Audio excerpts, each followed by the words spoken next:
You've probably seen marketing for 3D printed injection molds. Here's the honest reality behind that claim.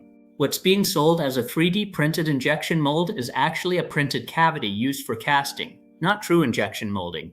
The melting point of common 3D printing materials is far below what real molding materials require. But that's not even the main problem. The bigger issue is pressure. Production injection molds routinely operate at internal pressures up to 17,000 psi.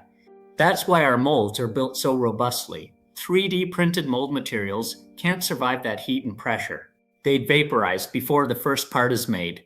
What these casting molds actually deliver is around 20 parts, made slowly, by hand. The contrast with the injection process lands without further commentary. SLA and SLS prototypes are great for fit checks and design validation. They're also useful as cavities for hand-poured small runs of urethane parts. Aluminum molds used to make sense for early production 20 years ago, when machining was often done at least partially by hand, and aluminum was easier to form. Today, machining is done by computer, and almost everyone goes straight to steel, cheaper to cut and dramatically more durable. Aluminum has mostly aged out of the production mold conversation.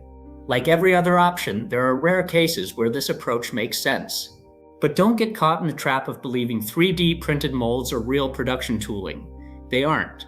Safe, easy, injection molding. Don't get caught in the trap. Reach out at info@zenmolds.com for a quick scan evaluation or a final check, and we'll show you exactly what you're actually buying.